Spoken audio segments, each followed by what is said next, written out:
What's up guys, Valence Ring here, wanting to bring you a special version of video. This is Geek Mode activated, and basically what that means is that I actually break down and try to get into my own Geek Mode and figure out the statistics and probabilities of game mechanics and algorithms based on battles for this particular episode. So what I'm going to do is actually look at zombie layers, and I want to explain basically how it breaks down and understanding a little bit more about the battles as they happen. This is a big concept, a big topic, and you'll see probably a lot of different people with different opinions on what's the best route when it comes to attacking zombie layers.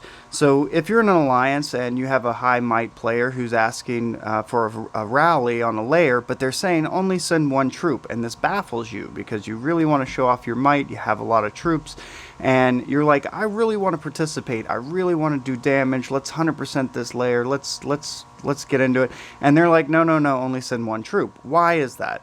And there is some science behind it, some math, and I did basically a couple days worth of spreadsheets and statistics to try to understand this. And I really wanted to bring that math to you, but because it is so complex and it ended up taking me a lot more time and effort than I imagined it would, I'm going to skip most of the math, and I'm going to break it down for you as simply as possible.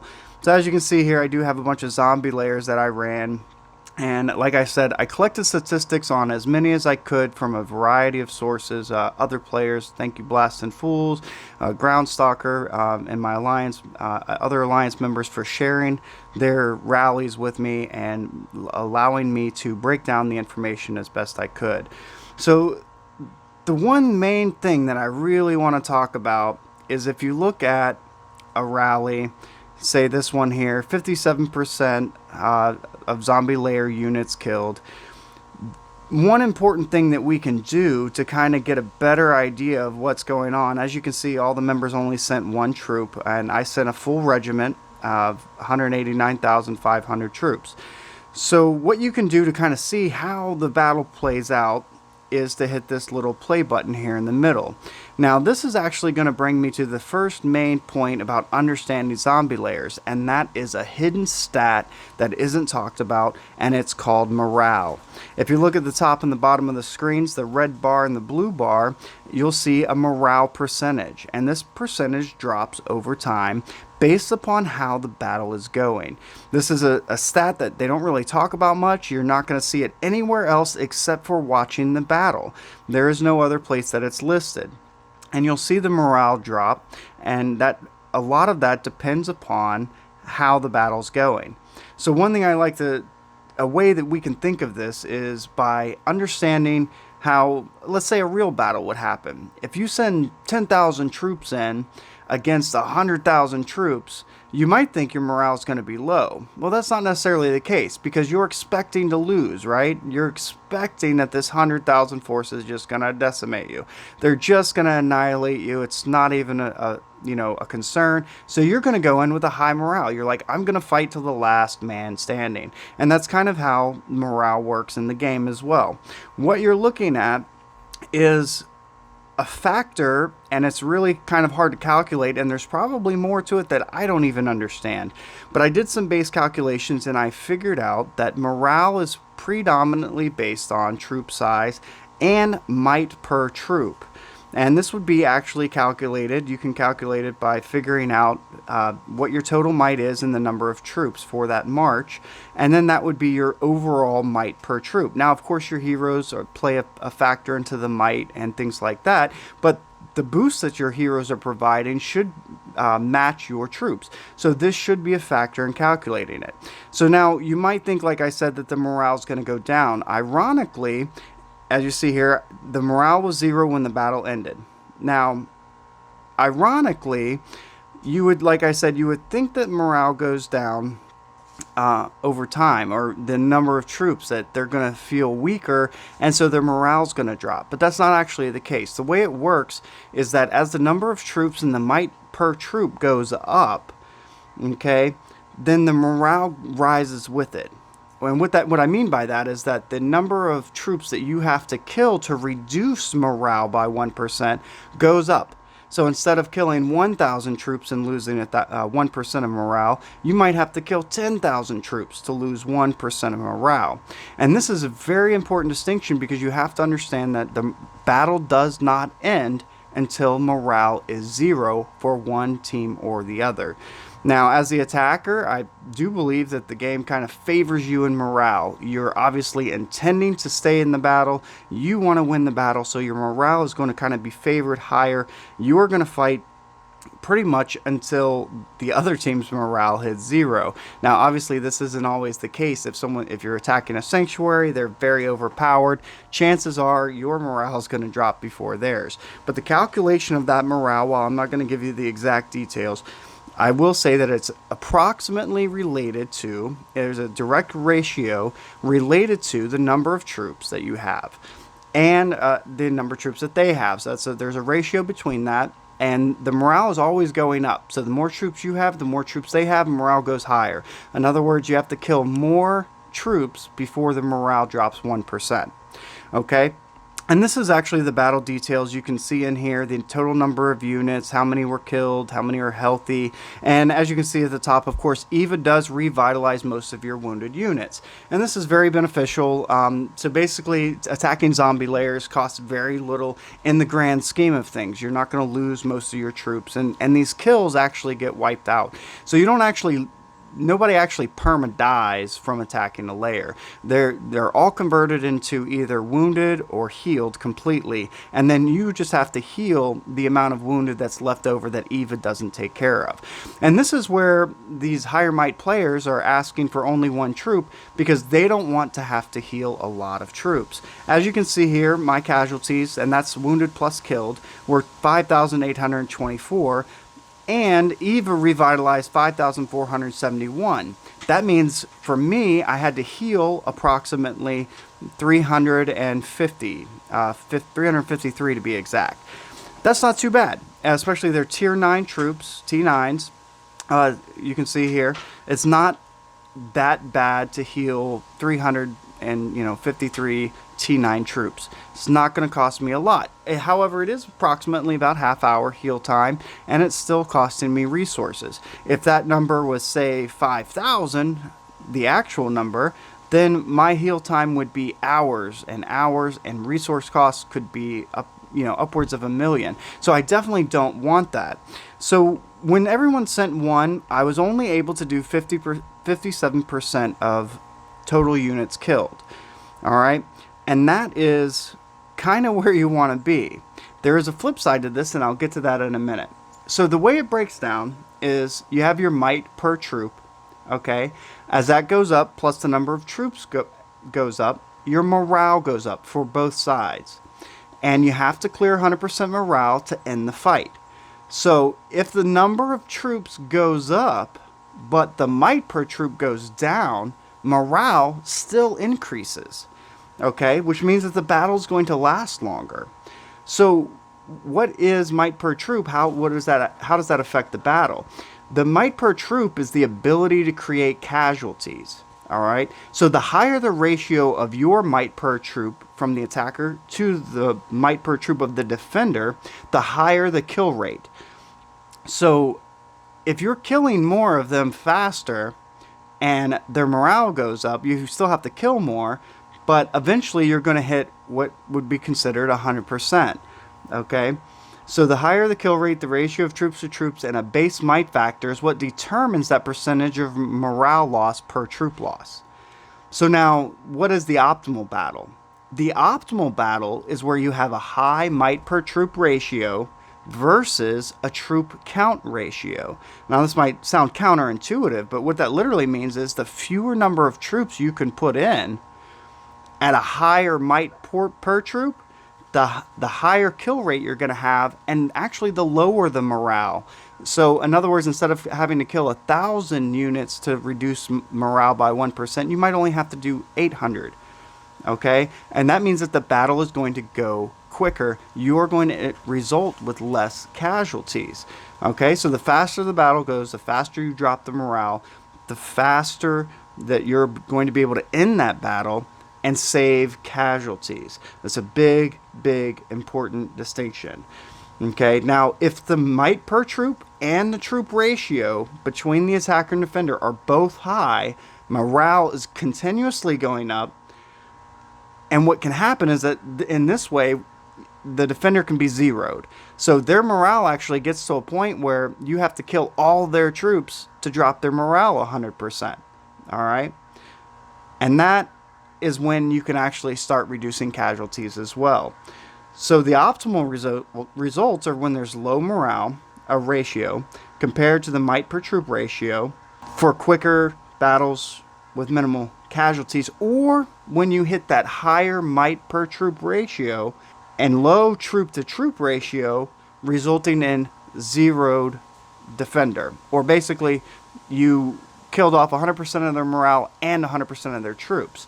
So if your might per troop is so high that you're able to kill off all their troops, and if you can even technically exceed that number by, like, let's say stepping up a layer where there were more troops and you could still 100% it, then what it's going to mean is that you're actually going to end the battle at 100% morale by killing off everyone faster than what you could do, say, 60% kills.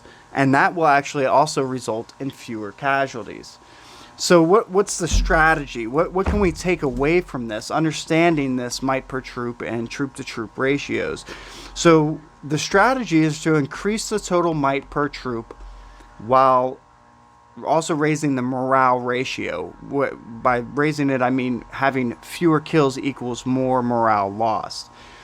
And you want to avoid lowering the the might per troop in a rally while increasing the number of troops. This results in longer battles with higher casualties. So what does that mean? What that means is, if I have tier 10 troops and I'm going up against, let's say, a level 30, 31, 32 lair, and someone sends in 100,000 troops of tier 8, it's actually going to increase the overall morale while lowering my might per troop. Because as a rally, the might per troop is calculated combined. So if my total might of my rally with everyone is 200 million might, but I have 200,000 troops, okay, then my might per troop goes down significantly. Whereas if I only send in 150,000 troops, but I have 200 million might, then you can see that that's a much better might per troop ratio. And the lower the troops, the lower the morale is going to be overall, based upon the way that they do the math. So this means that I'm going to be able to kill them off faster, the morale is going to drop quicker, and I'm going to 100% morale, which ends the battle, even if I don't have 100% kills. So as soon as the battle ends, all casualties end, and that's what we want. We want to either 100% as fast as possible, kill off all their troops with minimal casualties, or we want to end the battle as quickly as possible, resulting in the fewest casualties, but still cap that 50% on the layer, because you do have to get over 50% for it to be considered a victory. So if you can increase, like I was saying, the might per troop and the number of troops to 100% the layer, in excess of 100%, meaning that you could do another layer higher up at 100%, then the casualties goes down as that might per troop ratio goes up. So that's how you can overpower a defender, a sanctuary, a lair, any battle. The more overpowered you are, obviously, the fewer the casualties. That might sound obvious, but the math plays out. So again, to reiterate, the might per troop ratio equals the speed at which an army can create casualties against an opponent. The higher this ratio, the fewer the casualties will result when the defense is zeroed. So let me put it very simply for you. Adding lower tier troops to a higher tier rally in excess numbers will cause a greater number of casualties. So only send one troop. If your higher might player is attacking a level 32 zombie layer, and you have some T6 and T7 troops, and you send a full march, you're going to drastically increase the number of casualties because you're reducing the might per troop ratio while increasing the troop to troop ratio. You don't want to do that. So only send one troop if they ask. The one thing that you can do on the flip side is, let's say you can solo, and I'll talk about this perhaps in a minute. If you can solo a level 22 and there's a higher might player that is going to help you out with that, then realistically, if they can solo, say, a 25 or a 26, instead of sending one troop, they should send full troops. And this is counterintuitive to what a lot of people have thought and taught and practiced. If you are a higher might player, let's say you have T10s and someone's attacking a level 22, you can probably zero a level 22 by yourself. So instead of sending one troop on their level 22, which will actually result in a high amount of casualties for them, you should send a full regiment of troops, and everyone else can send one. Anyone with a lower level troop than what is the initiator sending on that rally that they can solo, if you have higher tier troops, then you should send the higher tier troops as a full regiment if you can, because this will result in fewer casualties. You'll still take on some casualties, but it will actually result in fewer. As you can see here, my casualties for this lair was 5,821. That's me soloing it. Now Groundstalker was actually helping me out, and he ran a lair with a full regiment on a level 27 lair, which I can normally solo. As you can see here, the casualties, we 100%ed the lair. The casualties actually dropped to 2,380. The reason being is, as you can see here, Groundstalker happens to have tier 10 troops. Now, I can solo a 27 with my tier 9, but he's increasing my might per troop ratio. Even though the number of troops is also going up, so the morale goes up, we were able to reach 100% morale with 100% kills. So we overpowered the lair. This resulted in fewer casualties. So what that means is that adding higher tier troops to a lower tier rally can reduce the casualties based on the percentage greater than 100% that you can defeat the defender, the rally, the lair, whatever the case may be. So again, I just kind of wanted to go over that. I wanted to show you guys kind of how that plays out and give the basic advice of understanding the difference between might per troop, rally size, troop size, the number of troops, and that hidden stat morale that we don't get to see, that no one's talked about yet, that I know of, that really determines when the battle finishes. It's not your troops versus the other troops till the last man standing. It is based upon that morale, and morale is calculated predominantly off a base factor of might per troop and the number of troops. So how much you can boost your troops to increase their total might per troop is what is going to determine how well you actually do in the battle versus morale.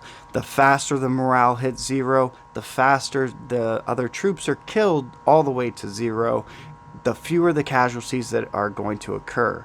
Those higher might layers that you can't zero, that no one can zero, that's why the casualty lists are so high, because when you drop the overall might per troop and increase the troop load, essentially you're allowing the morale to go up. So we want morale zero, we want high might per troop and low troop count, and this will result in victory. Thank you guys for watching. I really hope that helped. I know it's a lot of information, and I wish I could have been a little bit more concise with it. If you have any questions, please let me know. Like I said, I did days worth of calculations and statistics to kind of figure this out, and a lot of it sounds intuitive, but that's how the math plays out. If you want a little bit more information on the math, I'll be happy to show you. Otherwise, enjoy. Just remember, if you can overpower it, overpower it. If you cannot, only send one troop, and never send lower tier troops into a higher tier troop rally unless that's what's asked for. That's the big takeaway. Thank you guys for watching.